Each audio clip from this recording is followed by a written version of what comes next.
I was thinking today, I guess I had like kind of a flashback, and I was thinking about when I lived with my family, and you know, in my closet, I will only have like three dresses I could fit, and I would keep the clothes that I grew out of because I knew my parents weren't gonna buy me any more clothes.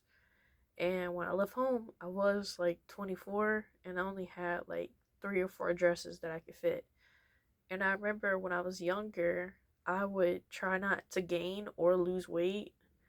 And I would be very like particular about how much I ate. And honestly, I probably had close to a eating disorder, but um I just remember that I would try really hard to not lose weight because I knew I wouldn't get any clothes, or try to gain weight because I wouldn't get any new clothes.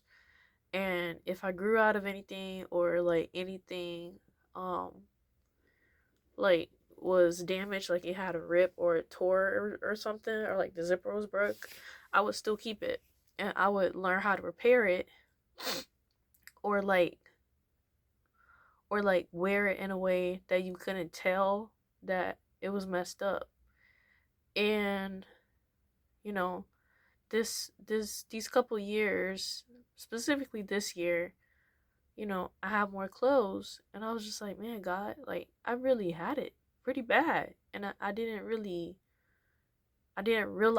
that, it's not normal that I didn't have clothes. I didn't have parents that like provided for me, and they didn't really care when, and they didn't notice when I didn't eat. The only time somebody actually noticed when I didn't eat was when I was in the summer program.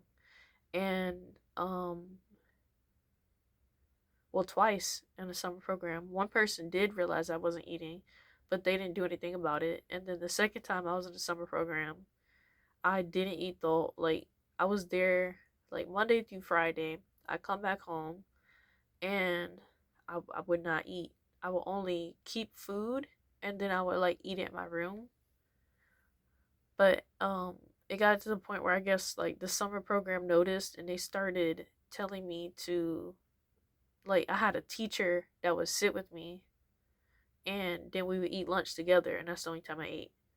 But like now, I have healthier eating habits. I notice more about like when I eat, when I don't eat, and I notice about like my eating habits. And then like,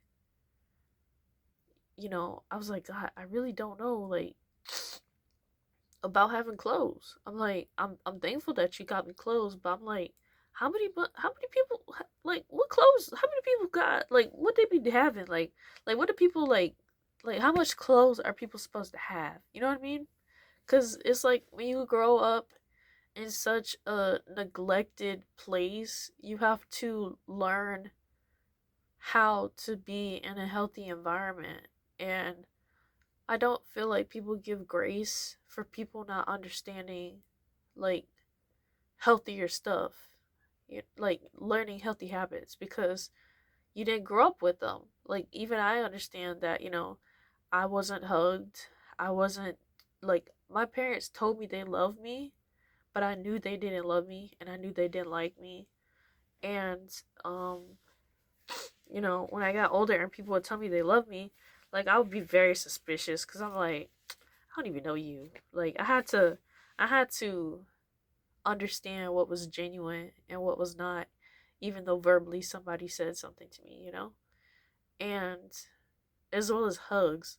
Like, I was talking to someone recently where I was talking about like I didn't understand like facial expressions. I didn't understand like hugs and stuff like that. And I was watching like TV shows to understand facial expressions and to be able to make them myself, because naturally, like, I know in my videos I make a lot of faces, but in like day-to-day life I'm pretty expressionless, and I don't talk very much, and sometimes my expressions don't match the emotional stuff that is going around me.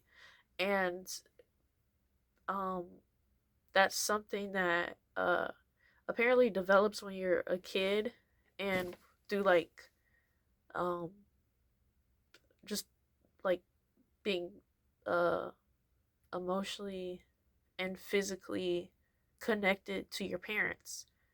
And because I didn't have that, I had to learn those things through different avenues. And my point is, I just feel like we have to be kind to each other for when, because other everybody develops differently. And I developed differently because I was in a place of extreme abuse. And that's why I give people grace, and I try to not be critical when people are different than me. I kind of want to know why people think the way they think instead of thinking like, oh, they're horrible and they're just awful. Because I feel like I think differently and I see the world differently because of the stuff I went through. And I'm thankful for it because I wouldn't be who I am now, and I wouldn't feel I don't think I would feel I also don't feel the need to constantly make expressions or be socially acceptable just because, in the past when I was younger, I was pretty much trained by my parents to be overly excited and overly invested in everything, and I would pretend my expressions because I knew that if I was myself, they would not like accept it and they wouldn't like allow me to be that. So being where I had to pretend to be like, wow, that's amazing. I love that.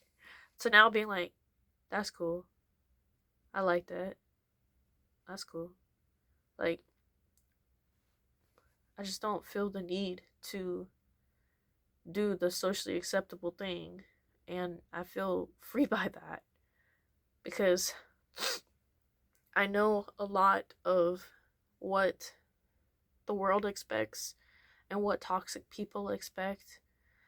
And I feel like God has allowed me to see what it's like to be in so many different situations and be willing and accepting of doing the healthier stuff and being free of not feeling bad for, who you used to be because at that time you didn't know. And that's okay. But now that we know what's right, I want to do what's right. So I pray today that all of you guys have just the will to do God's will and to see the things that can be so great, and just have appreciation no matter what situation you're in, no matter what, you know, bad or good happens, Take the time to see the great gifts in that and not just see the things that feel awful, and make it an opportunity instead of a downfall. So I mean, because everyone didn't really take care of me, I learned how do do sewing, to improvise, to work, problem solving out my own, you know? It's not good that I was abandoned basically, but I still learned a lot. And I can carry it into every avenue that I go into, and it's helped me so much. So just when there's so much awful, know that God will use that awful to make you better and use it to for his will in a way that you won't expect, and it will be so like just like sparkling lights in the sky, like flowers blooming and just all the good things of just synopsis of woohoo. And I just have appreciation for that, and I want to share that. So God bless you, God keep you, God be with you, and just know that your best day God can turn into your worst day. God can turn into your best day and use it for his glory and his will, and trust him in that and trust his plan.